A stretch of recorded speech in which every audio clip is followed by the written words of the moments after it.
Welcome to Ascension with V, where we talk about spiritual awakening, ascension, and everything in between. I'm your host, Stashia Jeanette, aka V, and today we have a special guest who's about to take us on a journey with their unique gifts and experiences. Christopher Kay, amazing things that you're doing. I'm so excited to have you here. I've been diving deep into all the stuff that you've been a part of, the things that you're doing, and I'd love for you to just give us kind of a rundown of who you are and what you're about.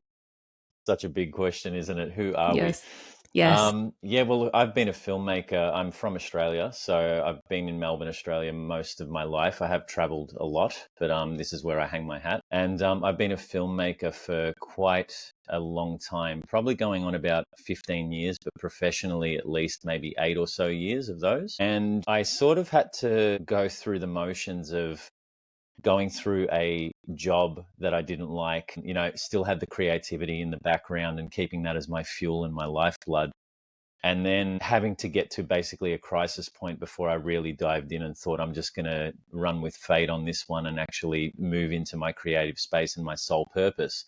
And I thought my sole purpose was merely just being creative and making films and doing what make my heart sing. But I forgot about the responsibility of what does that give back to the world and what are we actually doing to help other people. And slowly, as I made films, and I tried every genre out, I did horror films at one point, I did comedy, and I jumped into a bunch of stuff. And it was, me in my 20s just experimenting. Yeah. And then I sort of started realizing that the responsibility that comes with film is very important. So I started making films of importance, which has led Mhm. me to my current documentary, Anavasi, which is basically a really in-depth look at the awakening process and how to navigate it, and everything crazy that's gone on the past 5 years. So yeah, it's been a roller coaster. Yeah. Wow. Okay. So, two things that I want to dive into from there to try to like segue into the Anavasi. But you mentioned the awakening and things of that nature. Can you tell me about what your ascension and awakening process was like and what was your big moment of realization? I mean, you said you wanted to transition into making things that were of importance. And I'm wondering if that had anything to do with your process of ascension and awakening. Well, it absolutely did. There were two very big moments in my life, and Okay. one was a long corridor. So I'll give you the first one, and I'll give you the express version. So we're not here for 4 hours because it's a long one. We Um, have an hour. oh no, now is good. I think that's an affable time. So I went through I was always quite spiritually aware, would be how I'd put it, but I very much came Okay. from the head. I came from the intellect and I didn't really come from feeling. Right. And this was probably when I think I was getting to my Saturn return. So I was nearly 30. I would have been about 29, 30, which is when some stuff really goes down in your life at times. It is. Yeah. So we had 7 deaths in my immediate family in the space of 3 years. So it was basically one Whoa. after another. And I navigated it okay because it was more impactful on my parents than me. And I sort of had to be the strong one, which is what I've been in my family. I've always been the referee. And I, led the charge. I was helping the family business. I basically turned my back on everything I was doing. I moved back home, had to be close to home. And whilst that was happening and my uncle was on his deathbed, he had an aneurysm and he was 55 years of age. I was in a car accident yeah, on the same day. Oh, Yeah, yeah. So I was driving along, miserable about what was going on, but also just kind of really frustrated about where my life was headed at that point. I'd gone through a breakup and I'd gone through all those plot points to lead to a really big catharsis and big tower moment. I've had a fair few of those, but I think I've asked for them. And yeah, it's like, yeah, yeah, yeah. you just Yeah. you ask for them and they come faster and Yes. faster. So I basically, the guy who was driving the car was my best friend I hadn't seen in primary school for 20 years, give or take, or maybe more. What? And my car got split in half. I nearly got pushed through a house. So I got out of the What? car and I was on the front like porch or deck of someone's house. And I was like, how did I get here? And I got out and I didn't have a scratch. So What? I had a little bump on my knee and I had a bit of whiplash on the neck, and that was about it. And I got taken to the same hospital as my uncle. So he was on the 6th floor in neurology and I was down in the emergency department. And my uncle died about an hour later. So he was already on his last kind of breath at that point. And I was looking around going, okay, how am I okay? And I saw pictures of the car. The car was totaled. Right. And I'm like, there's no way that, like, it was like my driver's seat was hugged. It was like there was a full cushion and everything else was in pieces, even the back seat behind me, everything was finished. And I looked at all this and I really took a reflection point because I was like, okay, let's look at two things here. If I did die then, would I have been happy doing what I was doing? Was I on the right trajectory? Was I doing the right thing for my soul? And all these questions came up. And then out of the blue, I met a psychic who basically, it was by a chance meeting, who brought a lot out of me and started asking the right questions to lead me the right way. And I did a lot of work with her over a couple of years. And it brought me to this point of understanding, or understanding, I should say, what my purpose was here. And I knew Right. that I had to change some things in my life, but also my family's life. But I had to do that by leading by example. And once that's, Yes, and that's a big one because it's it is. like I tried to tell them at the beginning, where it's that thing of, can you do, you need to do this, you need to do that. And But all no. I had to do was break my programming and show them the way to break theirs. And this is back in 2000 and I want to say 2010, somewhere there. It was leading up to 2012. So it was that couple of years. And then it was smooth sailing for quite a while. Like, it was me doing my film thing. I started from the ground up, and I started making a lot of content. And it got to a point where everything was going great until lockdown and COVID happened. And by that stage, I thought, Uh, hey, I've got everything figured out. I've already done this. right. This is Oh, it's easy. You know, fine. this is Yeah, fine. it's fine. And the pressure that came with that, because Melbourne was where I'm from, was pretty bad for lockdowns. Like, we went through, I think, one of the most amount of lockdowns in the world. I think we were second. And it was really, really excessive here. Like what was it? Was it like That we had like a about a 3 mile radius that you couldn't leave your house. You couldn't leave your house what? after, yeah, you couldn't leave your house after 10 p.m. Otherwise, there'd be police and there were helicopters around. It was really full on. What? Yeah, it was wild here. So we navigated that for, it was about 2 years worth. It was on and off. Like, they'd lift the gate up, everything's okay, bring it back, lift the gate, and I knew where it was going. Right. And I was very much in the angry fight against it. I was really Yes. pissed off. And I thought, This. when that happens, you come from, I think it's a rite of passage to do this, but you sort of have to go through the anger corridor before you realize that's not the way. You do. You do.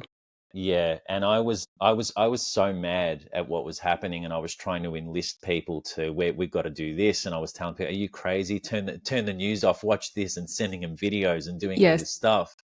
And it took me a while, because that's when the documentary started taking shape, because my work totally went away from film. I couldn't go and make a film anymore. I was like, this is going to be very hard now. We're in lockdown. I can't Right. leave certain parts and blah, blah, blah. So I started writing this documentary, but it came from the wrong place. It came from a very angry place. Angry. Yeah. And then I realize now, at least in the aftermath of it, that it needs to all come from places of compassion, because even the people who don't have the same idea as you, or they're so locked into their programming, or they're not spiritually awake, or they're not aware of anything that's going on in their surroundings, they still think they're doing the right thing. So they're not bad people. Exactly. And, Exactly. it really does humble you when you see that. And then when you Yeah. start paying it back the correct way in your own awakening process and your own ascension process, that's much more powerful than trying to drag people by the collar with you. You know what I Yeah. mean? So it's Yes. been a ride for the last 10 years. I'll say that. Yeah. And that is really that's like that's a real thing. The leading by example thing, not just within the family, but like in general in what you do, but within your family setting, being the one that kind of breaks the generational curses, or being the one that, chooses the different path, chooses the ascension path, chooses the awakening and the healing path. Like it's a lot of work, it's a lot of pressure, but you doing it kind of holds the torch, holds the candle for everyone else behind you, because really you can talk until you are blue in the face and try to tell your family, your friends, people that you love and are close to, of, hey, these are the things that you have to do, and this is the steps that you have to take in order to get to X, Y, and Z. And they will not, and sometimes like they'll resent you for it, like, I didn't ask for your help, and things of this nature, and then you end up kind of ultimately being the one that gets hurt from it. But when you take the lead, so to speak, and just focus on you and your journey, it creates kind of that ripple effect. It's so it was interesting to hear you say that you too did that in your life and in your family, and that's what kind of set the tone for you. But also you mentioned the thing of, not doing things from a place of anger because it's not the way. What was the old saying they used to say? You catch more flies with honey than you Yeah, do with. catch more flies with honey than vinegar. Yeah, Yeah, yeah, that's it. That's it. That's yeah. it. That's the one. Yes. And I Exactly. totally, totally agree with that. I think that's in any walk of life. And it's not that you're trying to break them out of their butterfly cocoon quicker, because you're going to kill them if you do that. They may not be ready. And I've realized now that some souls may never be ready in your lifetime. And you've Right. just got to accept that that's their journey of, that path of growth, that they're just here Yes. to incarnate and have it on that very physical realm kind of level and not go beyond this time around. And the more I see that, the easier it gets to navigate life and to create your own world and harmony around you, which is a really beautiful thing. Yeah. I used to say frequently, like, we only take willing participants, because again, not everybody signed up to do this ascension, and not everybody signed up to do the healing and the awakening and the growth. Some people are just, here to be, like you said, on just that, the physical plane of existing. And we just have to, the thing of learning to just accept people as they are, where they are, has been one of the hardest but most freeing things that I have ever gone through. Because wanting to help everyone and save everyone is like a beautiful thing, but it can do you more harm than good, when you're trying to help and save people who don't want to be helped or saved. Yeah, and I think that's part of the lesson too, is like, it's your own growth corridor, because you're really just fighting mirrors and those parts of yourself that you need to see as well. And that's Yes. what I kept doing. Yes. And once you notice that, even in your relationships or whatever it might be, it's a really profound thing for your own growth corridor as well. And you just keep getting better at navigating it. Yeah. What do you feel like has been the most difficult part for you in your ascension? Relationships, Really? hands down. And not relationship, and I mean romantic relationships more than anything. Like how? I haven't had time for it because I feel like I've got so much work to do while I'm here. So while I've put in time to relationships, and I have had relationships in the past, when they've gotten to, their dissolving point where they're no longer a thing, I feel like I get most of my work done when I'm not in one, which I know is avoidance. It does. and Is and it's like, yeah, there's no time for that. I've got to go and be enlightened and meditate on a mountain somewhere, and we'll come back to that. And that's going to be we'll worry about that later. And then right. all of a sudden you realize that that's actually your best lesson to confront. So It is. I'm not in a rush to force it. It's not like a Right. thing that I know is expected of me, or I don't actually miss it, or I don't crave it and need it. But it's a thing that I know I need to do the correct way, and I'm still not there. It's like that's definitely the area where I need work on the most. And I feel with that process, the beauty of it is, while you're going through that ascension process, you're actually harmonizing on a level where you're going to then attract people of Exactly. that equal Equally yoked. vibration. And Yes. rather than the lower vibration that brings that worst out of you, that pulls you back down, because Exactly. misery does love company. It is It's definitely a so true phrase. Yeah. It's so true. It literally is so true. And it is that. I tell people all the time, like, don't get in a relationship just to have somebody or just to say that you have a companion or whatever, just because you don't want to be alone. If you're not healed and ready, you're going to continuously, like you said, start continuously attract the same kind of people because that's where you're at. Like you in within yourself have not healed enough to break out of that same batch of people, right? And it does, it starts just keeping you stagnant. Yet there is a level of, someone told me not long ago that, like, you do the most healing and growing when you're in a relationship. Like, there's only so much healing and growing that you can do while you're single or like by yourself, and that being in a relationship has its own part of the process as well. But there is a, like you said, there is a right way. There is a right way of going about getting into a relationship, a spiritually based relationship. Yeah, very much so. And I've seen, I've never been that kind of person. There's people who go through a breakup and then throw themselves into the next thing Immediate, over and over and over. And there's not even a gap to like, go ever. through a grieving process of any description, because it is like a death to a degree. You sort of need to let it go. You need to go through those processes of grief, and then you need to really look inward and look at yourself. And like I take a lot of pride in saying that I've done a lot of work on myself, but I don't think it Yeah. ever ends. It No, never it doesn't. ends.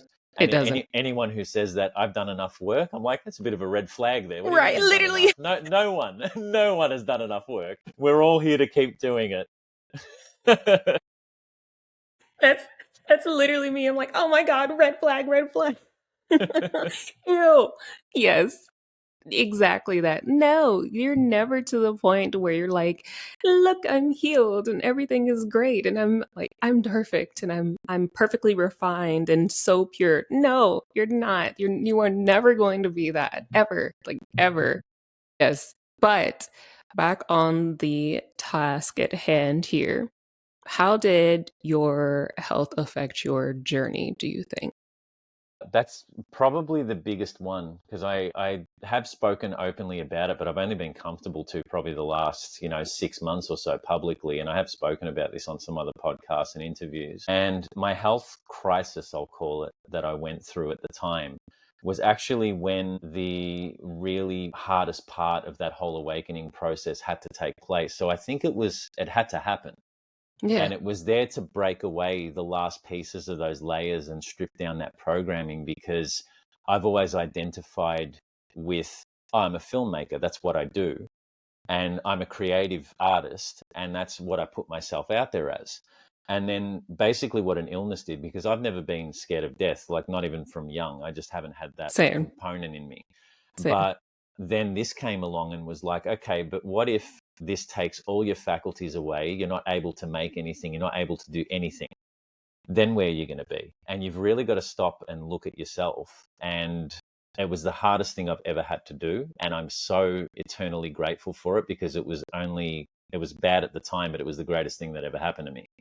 And the reason it happened was it was after my anger phase in 2020. And it got to about 2021, and I was in a relationship at the time as well.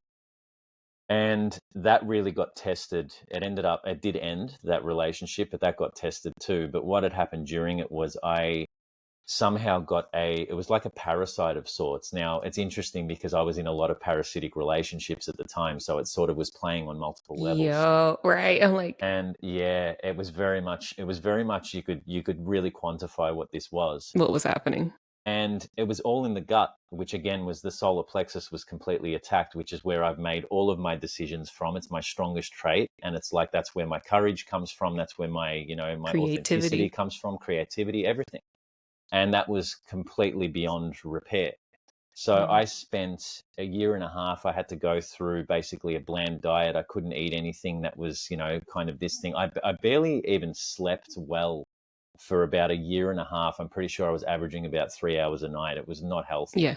Yeah. And I lost about 20 kilos. I don't know what that is in pounds, but A lot yeah, it was though. it Like was a lot a of weight. lot. Yeah. Yeah. And I went through victim mentality for quite a Hmm. while, which you don't realize you're in it, even though you're like, oh no, I'm stronger than this. You're still saying, why me? And you're quite upset Exactly. that it's happening to you. And I got the best learning curve of my life, because this was when Western medicine, as we know it, was sort of going through that collapse point where people were starting to see through the illusion that it is. Yeah. And I know you still need things. If I break my leg, I'm not going to get some crystals and say some good prayers and hope that it Right. repairs. I'm going to need Ta-da. a cast, right? Yes. But for problems of the emotional and spiritual and physical level working together, I really had to do some work. Yeah. And I saw the real bad side of Western medicine, where even I got diagnosed with something and I didn't believe it. I was like, bullshit, I'm not buying Yes. this. And Yeah. they were like, no, you've got the markers. This is what, and I was like, no, I don't care. Mm. I'm not Yeah. taking this as my reality. And then I happened to meet a lot of people on the naturopathic side and allopathic, like rather than allopathic side. So seeing more of that, people who were doing holistic healing on every kind of degree. And this is reflexology, chiropractors, like just a different mix of people. And I saw all these people for a while. Now, the difference was it still took me a while to find some good people, because Exactly. even in Exactly. natural medicine, they're the Yeah. same as the Western medicine umbrella. They're a Yes. subscription system. Rather than giving you these pills, they'll give you this natural thing, and they'll say, oh, you Substance. yes, Yes. yes, supplements, and you'll need to take this for 2 years, and Exactly. it cost $150 for every bottle. $9,000 a Yeah. pill. Yeah. And I'm like, I saw the same thing play out, but then I found some really beautiful, beautiful people along the way. So I think you've got to move through some of the crap in order to find the gold. It is.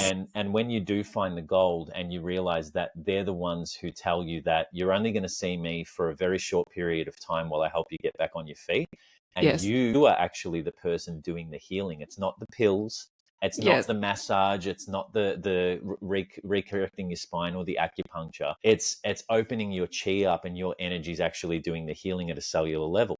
And once I started doing that was when I started recovering. It took a Hmm. long time to get there. I changed my diet, but now the habits it's left me with once I've gotten back to 100% health are fantastic ones, because I'm eating better. I know to move around. I'm regulating my time. I'm sleeping better. I'm right on the circadian rhythm clock, and it's been Exactly. amazing. So I think it was part of an upgrade of sorts. And Yes. that's what I think it was. And at the time I thought, why does it have to be this severe? Why does it have to be this mean? Yeah. And when you go through that dark night of the soul, it's the hero's journey. You have to be Yeah. down where you're on your knees. It looks like the last round. It looks like you're never going to get back On up. bended knee, right? Yep.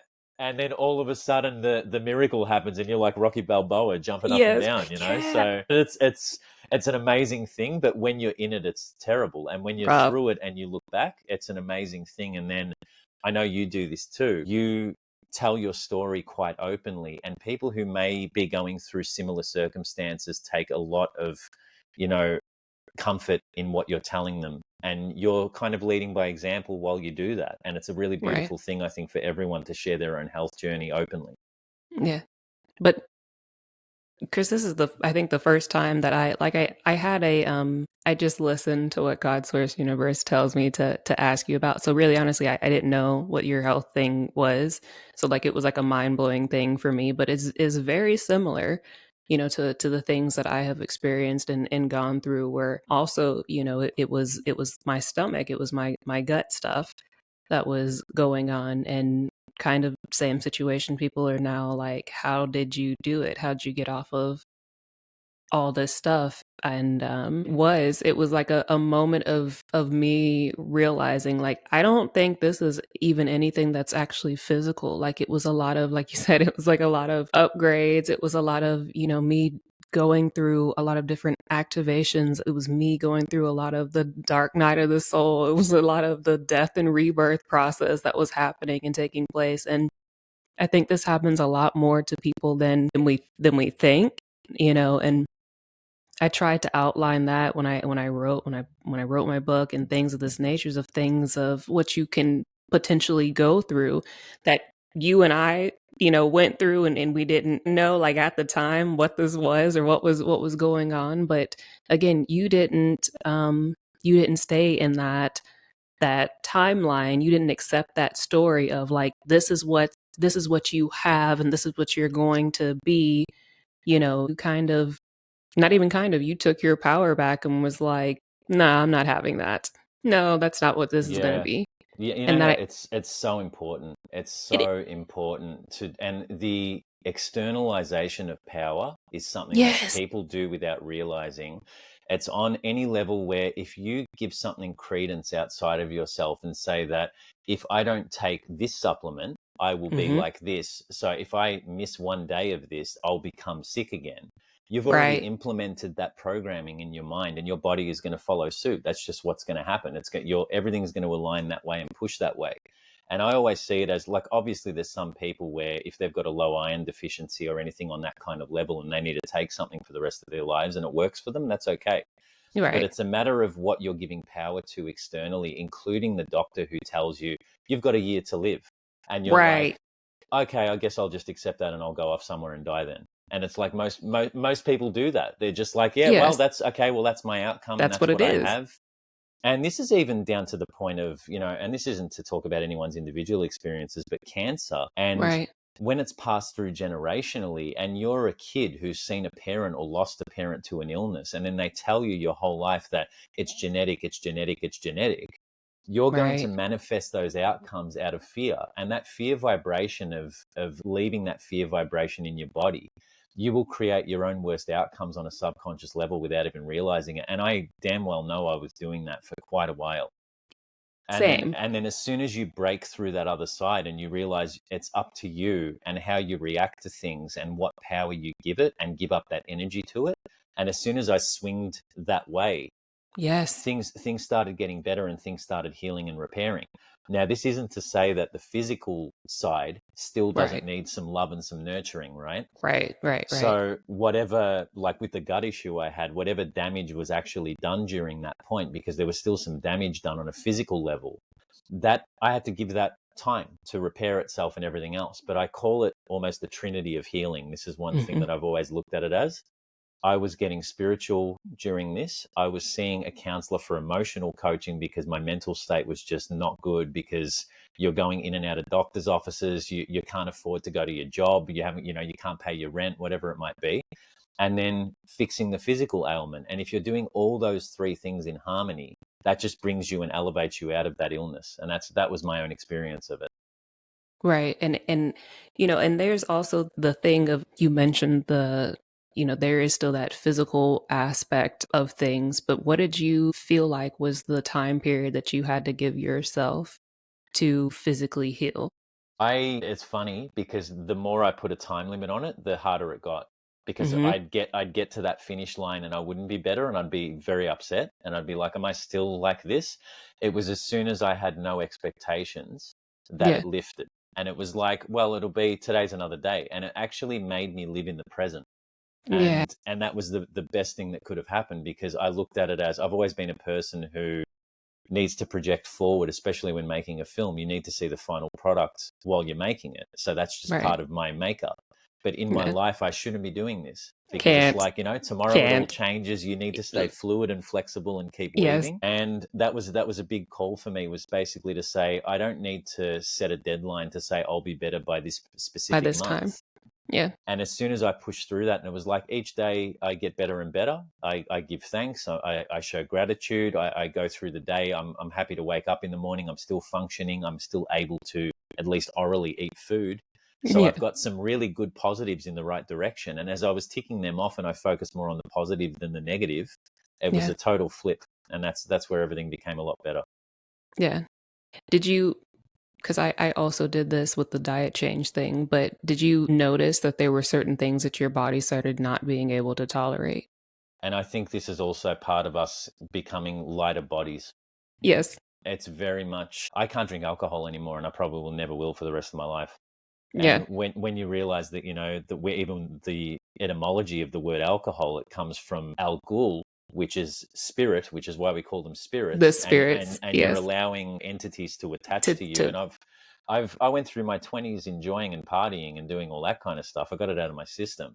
But right. I know now where what we ingest energetically, so Yeah. the people we're around, what Yes. content we watch, what shows you're watching, and what food you eat, and everything else that you do is something that you're ingesting for your own, well-being. And Yes. now I'm very much more aware of that. My body made me more aware of it before my brain got aware of it, but then I was like, okay, I've got to harmonize these things. And leading into that whole harmonizing of trying to get that balance to play out, I've looked at where my health has sort of gone in an upward swing now. Is I've Yes. moved away from having any preconceived notion of going into this thing of, I'll just eat with ignorance or I'll just drink with ignorance and it doesn't matter what Right. this is. And I even flip this now to herbal tinctures like teas and stuff, because at the end of the day, they're medicine.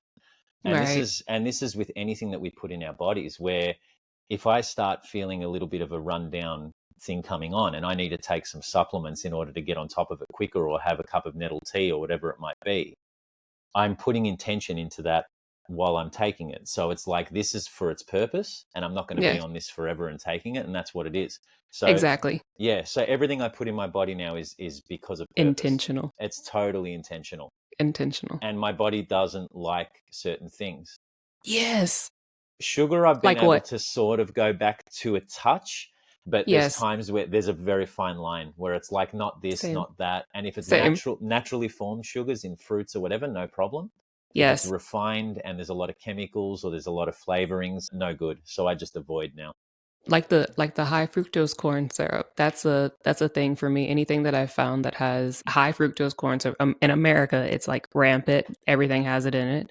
So I've had to go to like all the stuff that is natural, organic, and things of this nature. I said it was the example of going from like a base model, these Honda Civic, to like a Rolls Royce, essentially, and like everything like the literally the maintenance that you have to have for the interior of the Rolls Royce and the exterior of the Rolls Royce is literally how my body is now. But it's a real thing.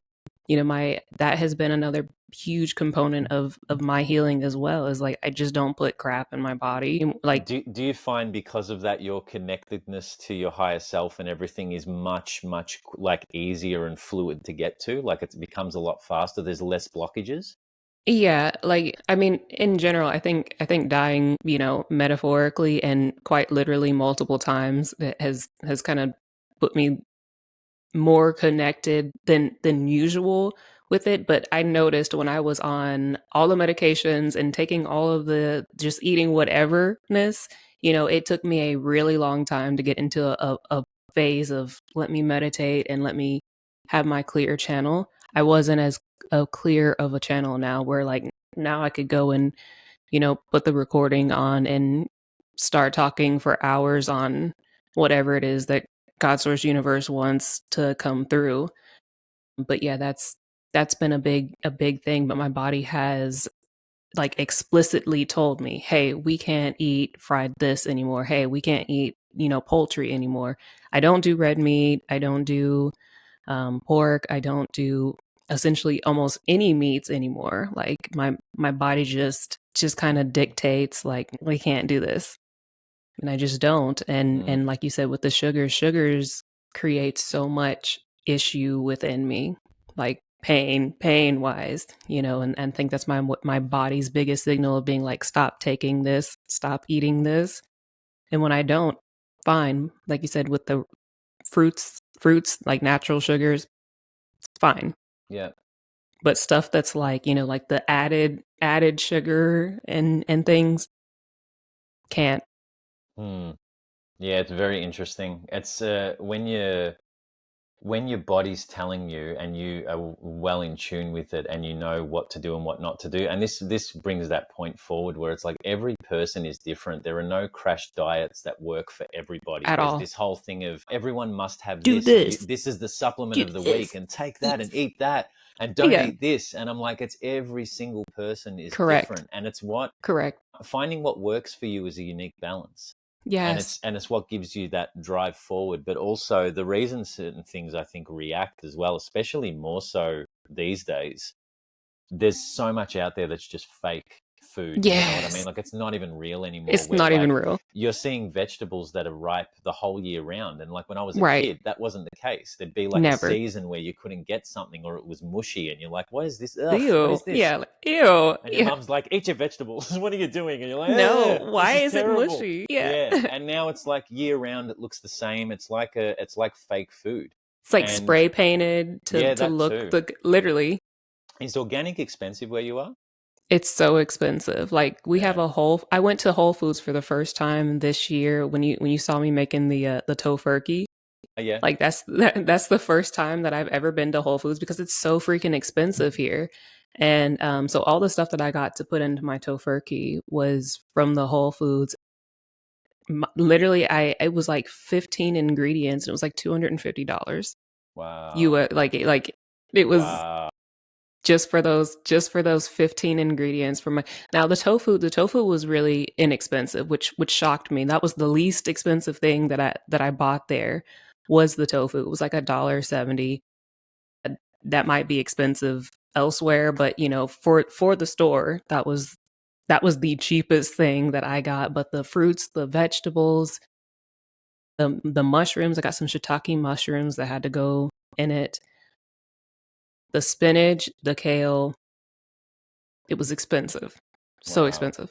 Yeah, Yeah, it's to eat well, and I mean, someone's always going to make a profit off it, and I get sometimes why it costs more, but even then, in the organic department, it's buyer beware. It's like you've got to literally. really meticulously look at what you're getting. Look at the look at the back because I saw the other day at Target or yeah, at Target and there was a package that had on it like they put it on there like GMO, you know, and I'm like, "Ew, It's bad. You what?" constantly have to read like Literally absolutely everything. Yeah. everything. Like especially in America. I tell everyone, "Listen, a lot of the food is not real. Like you have to look. You have to look." Wow. Do you feel different since your Yes. health and NDA? Yep. Totally different person almost. At my core and essence, it's the same person, but I feel like I've leveled up to a degree. And this comes Yeah. back to the right foods will calibrate me, Mhm. as well as the right soul purpose and what I'm doing aligning with that. And I feel like I can do the work of 150 people and not get tired when I'm doing the work. And then as soon as I go and do someone else's work, or Yeah, and I'm you're like, off to having to do something or be somewhere where I don't want to be, it's exhausting. And yes, it's the same thing as whatever we're sort of aligning with, and what aligns with us on a physical level and everything else and energetically gives us that drive to move forward. And I feel like my output has gone, I've always been a hard worker, but it's always come from the tireless effort kind of thing where I'd crash at the end of the day. Now it's yeah, very meditative through the board. So like I know when to pull back. I always know when to take time out. And then the evenings are sacred, and when to sort of do a wind down to go to sleep. And it's like, don't push past that. If I fall into a bad habit, which I have here and there, because it's like, life gets in the way, you sort right. of revert back. Your body reminds you, it gives you the little, and you're Yeah, like, like, excuse me. sorry. And you're No, like, okay, oops. yeah, no, I gotcha, I hear you, You're we're like, good. Yeah, so that's always been the case, but now it's very much stronger. And I feel like just a much stronger person, like in every kind of way, which is a really good thing. And I think we just keep walking the path, and whatever gets thrown at us, we get better at being on the roller coaster and not screaming, pretty much. yeah. Yeah, we're just having fun, you know what I mean? You got to Yeah. have fun too. Yeah. Yes, yes, exactly that. I always call it like the universe was like, so we're going whitewater rafting, but instead of skipping the introductory courses, we went directly to like the rapid falls. Yes, yes, yeah, very good. It's this. It's definitely this. But you mentioned about the feeling the alignment when you're doing like a soul led and aligned work. So how has that been implemented when you're filming? Like, have you ever had to film or recently filmed anything that like was not feeling aligned, but you had to finish it? Good question. I lately know. Like Okay. I've basically been I've trusted the process, and I've Hmm. trusted the outcome, and that it's basically above me to a degree, where it's that thing of Yes. just trust, and the Yeah. rest will fall into place. And this has happened with the documentary. I'm sort of getting divinely led, is the only way I can really put this forward. When I've been interviewing people and something doesn't work out, there's a reason for it not working out. And I Exactly. used to get upset because it Angry. was that, I'm a film director, and Yes. control is the ultimate thing. That's our weapon, and used correctly, it's okay. It's the Capricorn. It's definitely the Capricorn. It's definitely the Capricorn. Says the Virgo over here. Says the Virgo. Yeah. Yes. So Yes. we had a few things that I was moving through it, and something would get cancelled, or I couldn't get to a location, and they were like, no, that's not working. And I'd be in the past, I would have been upset, and I'd be Yeah. like, oh man, that's stuffed the day up, and it's blah blah blah. But Yes. instead, I just go, well, that's not meant to be, then that's fine.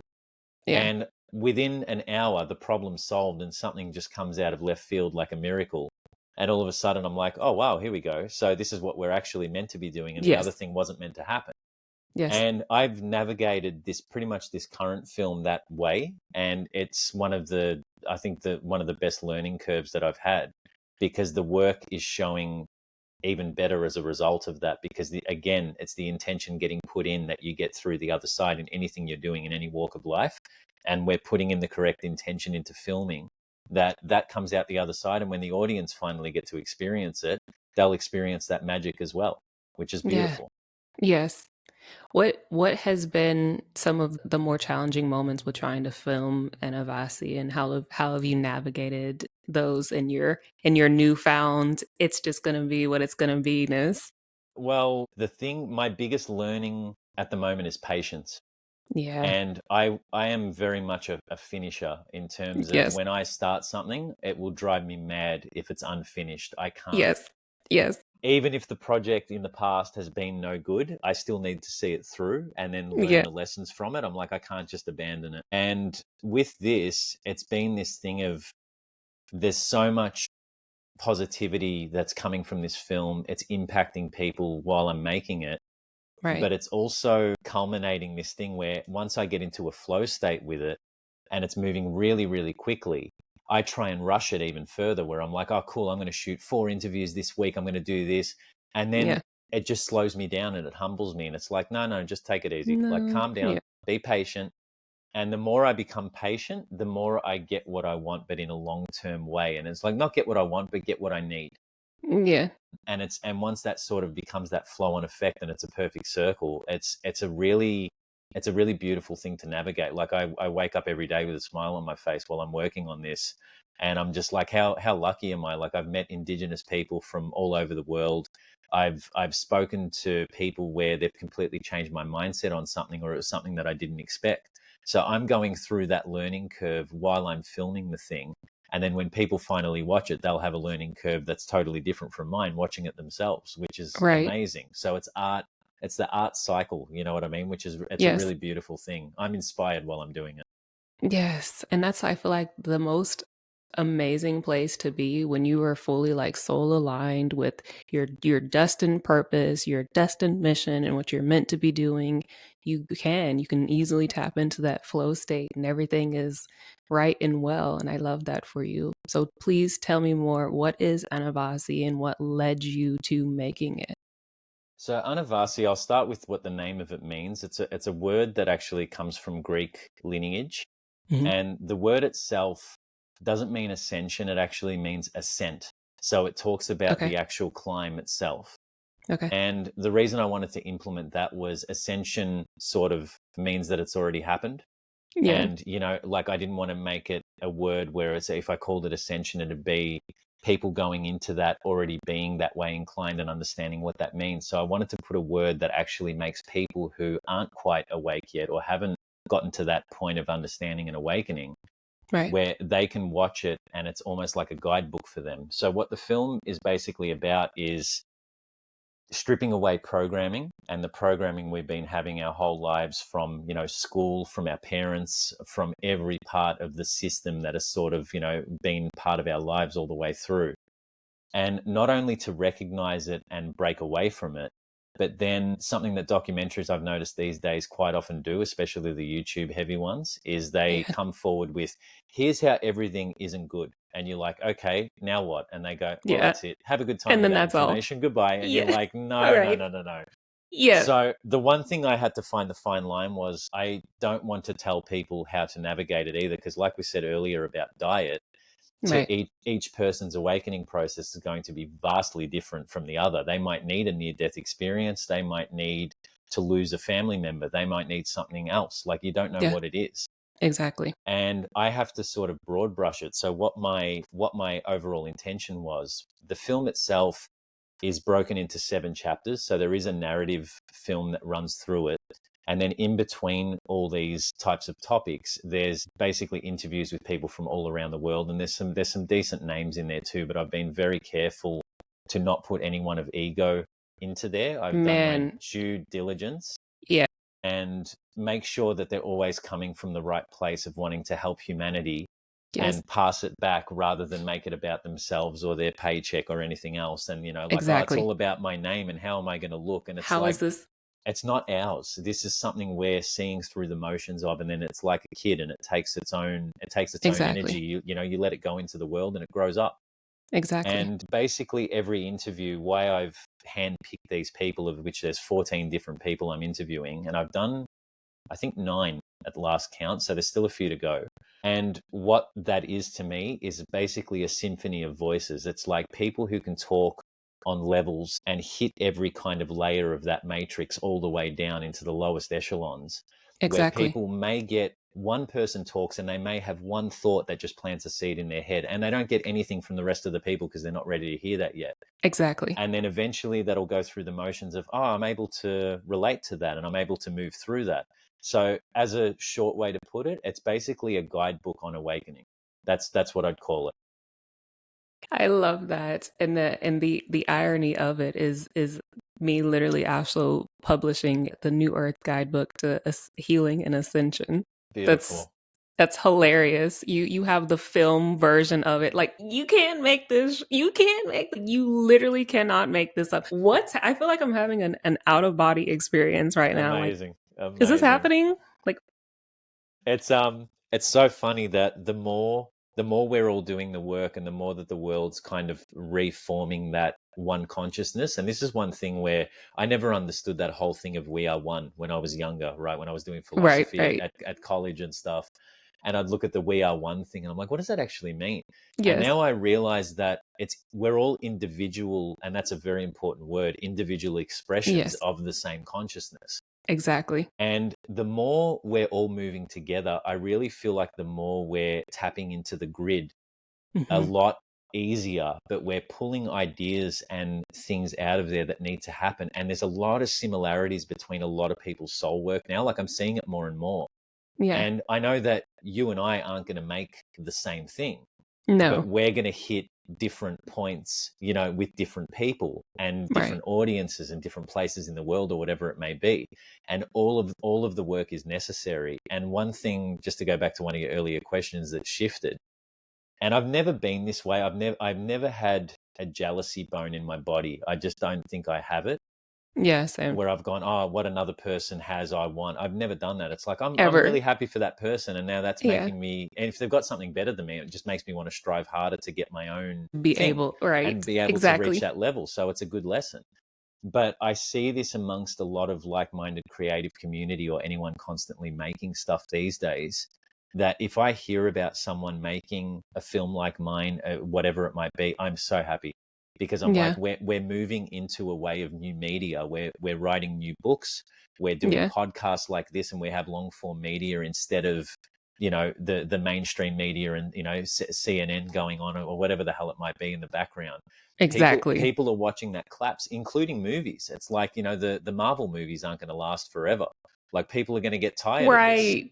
And Right. we need to take the power back, and bring new media to the table. And I think that's one of the most important things, is we need to re-educate ourselves and everyone in the world simultaneously, rather Yes. than this, the webs of lies, and Illusion even the romantic movies that were out there, where it gives you a total false idea of of what a what. relationship is. And it's like, oh, if I do this, then I'll get the girl Yeah. this way. And it's like, Yeah. this is That's fairy not. tale stuff. It doesn't That's not. work that way. This isn't. This is nonsense. This is foolishness. Yeah, No. That's. and That's we've all been lied to, but I think the more and more people are seeing that, and we're looking for the alternative. And exactly. there's people here to provide it, and on this will grow. It's beautiful. Yeah.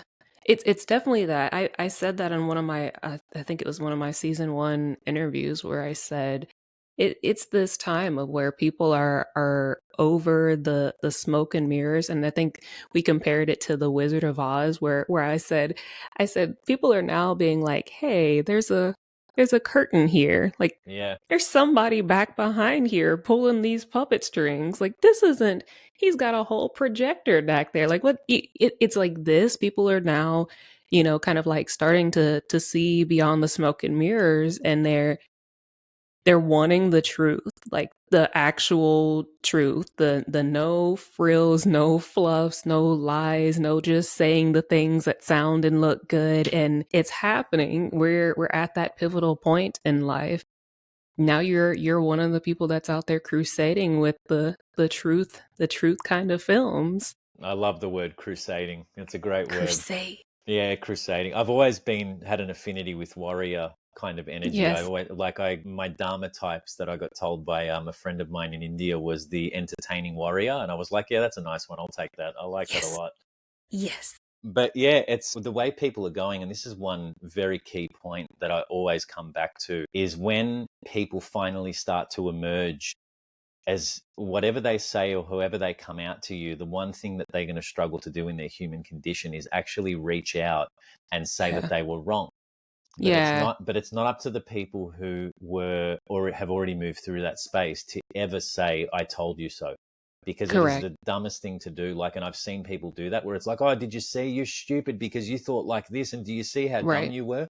And Yeah. it's not to say that they were dumb. It's that thing of they're coming through that process themselves. You're privileged enough to already have been through your own kind of version of that, and then welcome them with open arms. Show them how beautiful it is on this side, and lead by example again. But you don't need to cut them down to size. I think it's one of the worst things people do. Yeah, I had a long time ago when I was going through like what I can only describe as kind of like a manic episode and like the deconditioning and the deconstructing, and I was detoxing off of all the medications that I was on, and I do a lot of automatic writing.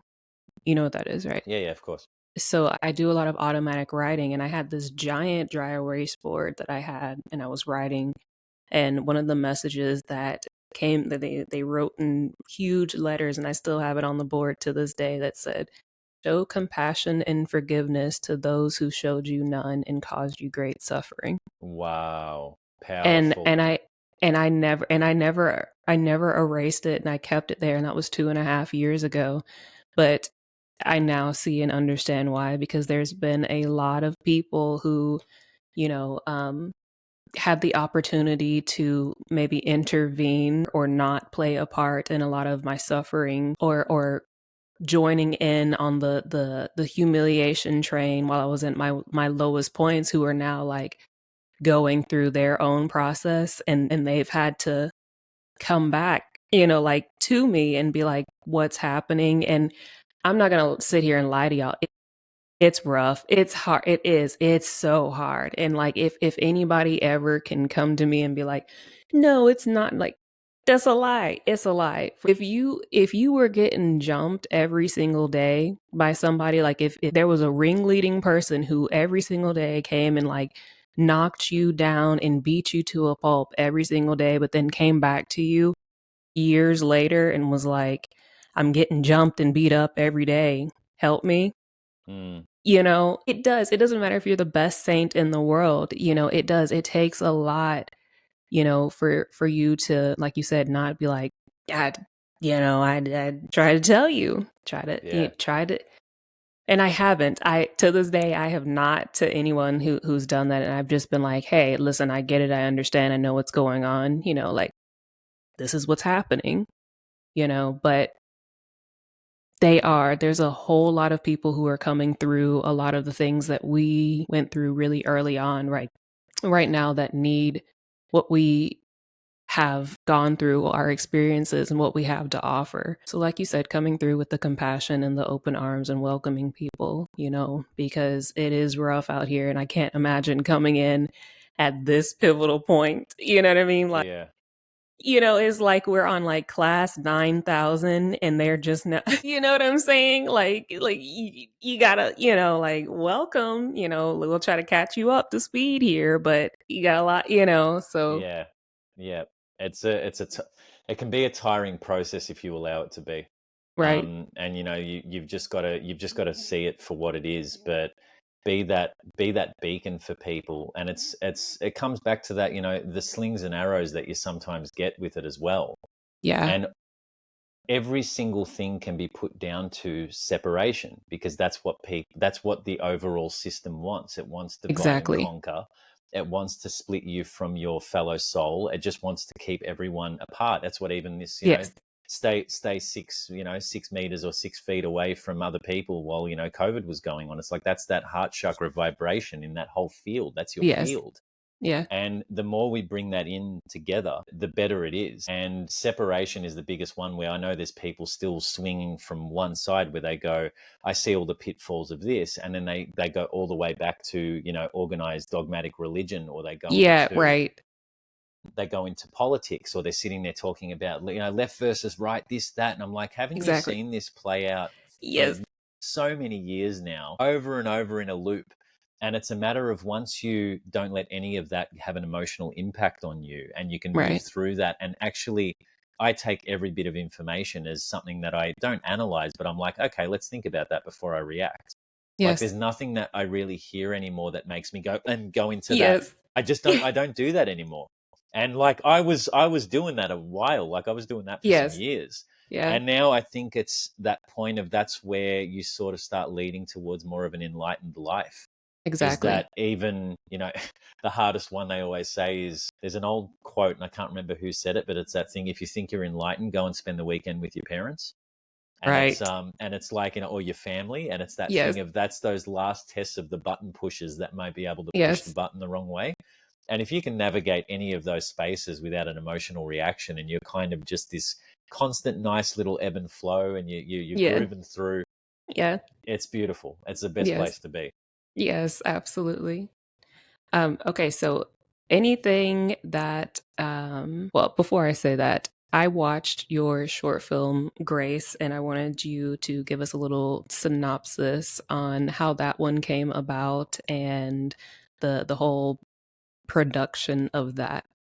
Sure. I got off a feature film that I'd finished in 2018, and it went around Australia. It went international as well, to a couple of countries. America, I can't remember what state it was, but it did reach. And I wasn't really too. I was okay with it. It was a good experience, but it wasn't the film that I was happy with or really wanted to make. And I just wanted to reset myself and do something from my own heart. And Grace is basically about a little girl who gets abandoned, and the mother disappears and dumps her with this stranger who she's had a one night stand with. And he ends up going on this quest trying to find where the mother is. And basically turns out she's homeless, and there's this whole story that plays out. And the reason that came about, and why I wanted to do the production, I brought together probably the best team at the time that I'd ever worked with, because everyone came from a compassionate place. I handpicked everybody, and I Yeah. picked the best of the best over the years that I'd worked with. And I said, this is what I want to make. And everyone came with just nothing but heart, including the little kid who played Grace, because she Yeah. just held us together. She was amazing. Yeah, she was cute. And yeah, basically, I did research leading up to that, because there was more of a shift in homelessness in Melbourne. I started noticing, and it's not as bad as some places in the States, Right. where that I've heard about or seen. I've got some friends who live over there as well. Yeah. And it was going in that way, where it was very much in your face. And I thought, I'd love to talk to these people and find out how they got there. And I did that for about 3 months or so. I was taking them clothing and bits and pieces, sitting with them. Some of them abused me and told me to go away and swore at me and all sorts of things. And that's okay, because it's, I don't know their struggle. I can't Right. assume that I know what they're going through. And many of them were quite open and candid about why they were in the position they were in. And it was a thing of, they didn't really want to participate in the system anymore, or they had Yeah. some really bad trauma that just made them not want to be a part of anything. It was like a removal from society. Yeah. And it was interesting, because I got such a mixed amount of stories, but the intent again behind awareness of putting it into this film and making something that was, it takes a detour to go to that homelessness place on purpose. I didn't want to make a homeless movie. It was something that, Right. like, Right. this is about the people in it and how it affects other people. And when I brought that into it and I started doing it from that place, I realized that there was very much what people would do, because the film did really well. It won a heap of awards, like internationally, Yeah, it did I well. bet. But I noticed that people would watch it, shed a tear, get sad, and then it was basically, the film's over, and they'd go, well, glad that's not my life. And they just go about their day. And it's like, Right. it's funny, because it comes from a place of fiction. Those people aren't real to them. So they haven't Right. seen them firsthand. And that's Right. what kind of shifted me. That was like that necessary step to shift me to documentary, because the Mm, documentary I'm making now is is like, there's real. more of a, let's fuse the reality with Yes. some narrative and give you the best of Yes. both worlds. So Yes. it was like my favorite stepping stone to get there. And out of all the films I've made, whether short or feature or anything else, that's been probably my favorite so far is Grace, I'd say. It's a very personal film. Do you do you feel the same way about Anavasi? Do you feel like there's a like you know how parents say like oh there's a favorite amongst the children there who's who Like my mother says to me about me and my two brothers, where she's like, you may be my favorite, but please don't tell your brothers. And I'm like, don't tell don't them worry. Well, yes now don't it's on a podcast, so they're gonna find right out. like now they know secrets out brothers But yeah, look, I it's hard to say because I've had films I've made where I don't like them at all, and that's actually right been the majority. Where it's like it was a point in time, really yeah, where it's a point in time where I'm like, I could have done this better, I could have done that better. It's like that constant need for perfection. that's your Yeah, Virgo in you. that's the Virgo moon. Look Yep. see I'm like I know that one I know that's effed me so much where I just didn't put out stuff I know Yep. that So yes that was the majority. Like when I was experimenting with film, Grace was more of a moving photo album for me. So I get very fond from the memory of it, and I really enjoyed the process of making it. Anavasi's its own beast. It's yeah this, and it's still going because we're still shooting it and we're still raising money to get it over the line and stuff. So it's like it's really in the hands of the people, this project. And I see it now as I am basically the conduit for the idea. So yes it's coming from a higher place. If I don't capitalize on it, it'll move to some other soul in the world who'll be able to execute it in their own way. And then they merge their own personality with it and they make the film themselves. And then I don't because I did nothing with it. So I feel like I'm the driver of the vehicle. It's not necessarily my favorite car because I've got so many more projects to go. I don't know what will be. So I think it's always the one you're currently working on is always yes your favorite. that's And always your favorite and this currently is yes absolutely my favorite because it's like my lifeblood. It's my oxygen. It's like yeah while I'm making this, I feel really alive and I'm doing it. Once it finishes, I used to get into that space of the project's over, now what? And you'd get into that next sort of the blues a little. You're like, like what am I going to do next? But I know now it's like we were saying about relationships. You don't just jump to the next relationship. You yeah take a sabbatical, you reprieve a little, and you look at it all and you say, okay, that was what that was. I don't like to ride the wave of success. I've never liked it. I don't like when it gets to the back end and it's this weird thing of everyone's handing out awards. I get weird about that they because were I'm like like, it's not. right like I appreciate it, but it's not why I'm doing this. It's not my exactly drive. And my yeah drive is to make the content itself grow as a put result of that content and then put put it it out out there and let it go. exactly that's that Yep. yeah same And all I can say is the overall feeling in the aftermath is always pride when I do something and I've done it and it's hard work making a film. It yeah and takes you're a like lot out of you. And it's pride at the end of the day. Yeah. In a good way, in a healthy way. I feel like we have come to be masters of delayed gratification on a lot of the things that we do at this point. Yep. Yep. Very well Delayed said. delayed gratification. Okay, It's so Yeah. Yeah, it's a really good term. I like that a lot. I'm going to start using that. It's delayed gratification. Yep. delayed gratification on all the things instead of like in the world where everything is like the instant gratification, you can order stuff and it's here immediately and then done and done and done. Yeah. We are the ones creating things for a world and people who are not here yet, and it's delayed gratification when I our am projects totally using that phrase. I love that so much because the instant gratification model needs to go away. It's gotta really go. done a lot of damage. It's gotta go. And that's where patience comes back into it. We've got to be patient about our outcome and then very grateful for it. It's beautiful. Imprints. Okay, so closing out, what are some future goals and projects that you want to film or do? This is an interesting one because this project has changed my outlook so much. And it's even taking shape in a different direction. And what I love about documentary is it's broken my need for control because I have to interview people and not know what they say. And then Right. I have to edit something totally different as to how I pictured it. So I've got to let go of all my preconceived ideas, which I really like.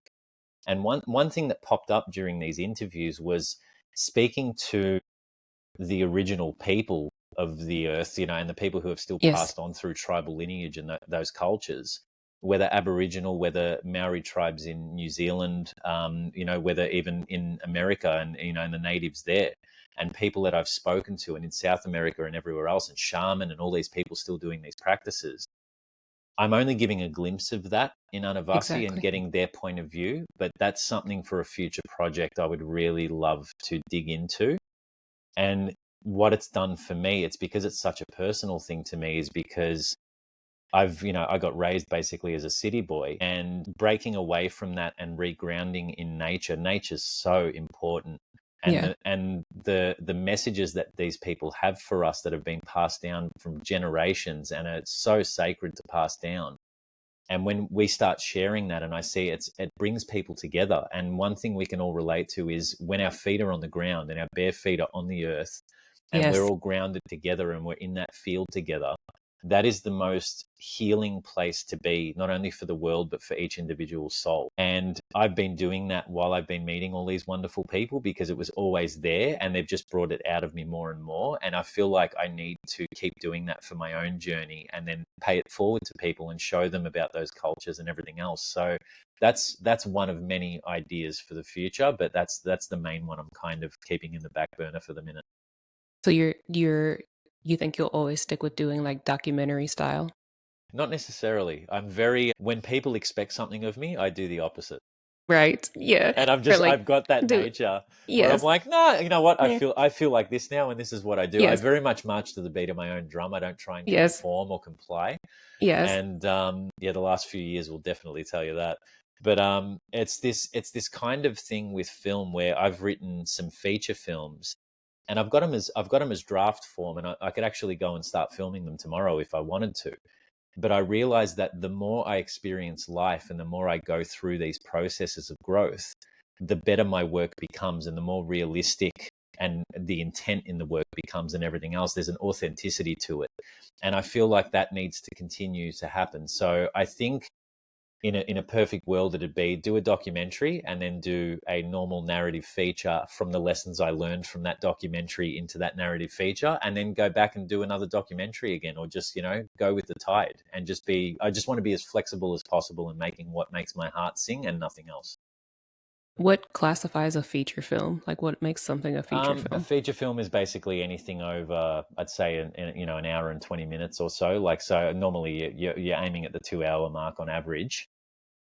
And I very much want to explore a lot of things about, like, the human experience, about relationships themselves, and showing real relationships rather than what we've seen in a lot of Hollywood movies, and really getting down to Yes. that gritty stuff. Yeah, there's a lot on the plate, and I can't set myself up for that failure of going, I had so many ideas and I didn't capitalize on. It's like you have to pick one, and you've You got to just sometimes throw a few away and just sort of aim your focus to get something completed. And I think as long as I'm doing that and I'm in my sole purpose doing it, I'm happy. And you're it's like, good. that's good. Yeah. You're good. This has been the best interview ever. There's been so much connecting, so many not coincidences, so much synchronicities, a lot of things. And I absolutely enjoyed having you on here. Please tell me where people can go to help support the film. I'll have all your social media and things, all the projects that you worked on your show notes here with the things, guys. So don't worry about that. It will be in the descriptions and show notes. But where can we have people help to raise funds for the Anavasi? So if you go to anavasi.tv as a website, that's basically a landing page. It's all the information about the documentary. And through there's a link that takes you to a kind of like a crowdfunding, except Okay. the difference with it is I've done this on purpose. This is basically something that people can donate to, where 100% of their donation will go towards the film and this cause, rather than a percentage getting owned by the website or wherever else. So this actually Right. all comes through to us. And we're raising the budget. The budget's at about 250,000 odd Australian, and we've raised quite a bit of that with executive producers. So I'm still looking for executive producers with a bit more, who want a bit more of an investment in it. But the crowdfunding at $75,000 is open to crowdfunding, and we're about 10,000 or so into that already, and it's still open for another 5 months or so. So we're using it as we're shooting. So it's still in production, but we're still raising the funds because post production is one of the most expensive things. So Okay. we're trying to get everything going before then. So yeah, anavasi.tv, and anything else, it's basically Christopher K Film on Instagram and YouTube, and things are going to be growing. There'll be clips up, trailers, a lot of stuff coming through in the next couple of months. So it's a really exciting time.